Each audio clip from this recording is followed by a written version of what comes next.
Station জ্যোতির্ময় মন্দির। আমি যেটা বলছিলাম, দেখুন প্ল্যাটফর্ম ঘেরা নেই কিন্তু, ঠিক আছে, যেটা গ্রিন লাইনে আপনি পাবেন সেই জিনিসটা এখানে নেই। সুতরাং এটা একটা, আমার মনে হয় এটা করে দেওয়া উচিত, যেহেতু নতুন মেট্রো হচ্ছে। অ্যাজ ইউজুয়াল একটা প্যাসেঞ্জার নেই, একদিনের মনে হচ্ছে না, ওদিকে তো কেউ উঠলো না, এদিকে এক হয়তো উঠতে পারে। একটা দারুণ দেখুন, অনেকটাই আরবানার টাওয়ারগুলো দেখা যাচ্ছে, আরবানার যে টাওয়ারগুলো কত সুন্দর করে। স্টেশন সুকান্ত কালিকাপুর এরিয়া, তারপরে হেমন্ত মুখোপাধ্যায় রবি, স্বামী রবি নাম দেখুন।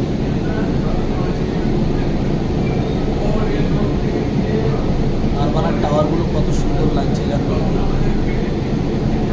এই মেট্রোটাতে আপনি পুরো মানে বাইপাসের ভিউ দেখতে দেখতে আপনার যেতে পারেন, অসাধারণ লাগছে।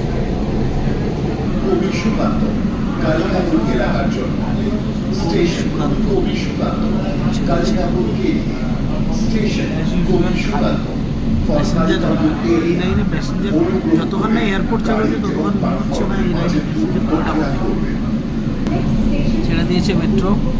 পরবর্তী স্টেশন হেমন্ত মুখোপাধ্যায় অর্থাৎ রুবি। যারা রুবি হসপিটাল বা রাসবিহারির দিকে যেতে চান, রাসবিহারি গাড়ি ধরতে চান, যারা কসবা এরিয়ায় যেতে চান, যারা অ্যাক্রোপলিস মল যেতে চান, তারা কিন্তু এখানে নামতে হবে তাদের, হেমন্ত মুখোপাধ্যায়। ঠিক আছে, চলুন নেমে কথা বলি। এই যে রুবি জেনারেল হসপিটাল দেখা যাচ্ছে, তার পাশেই ডিসান দেখা যাচ্ছে, আর ওই দিকটা হচ্ছে Kasba industrial area, industrial park. এই যে রুবি জেনারেল হসপিটাল, চলুন এসে গেছি।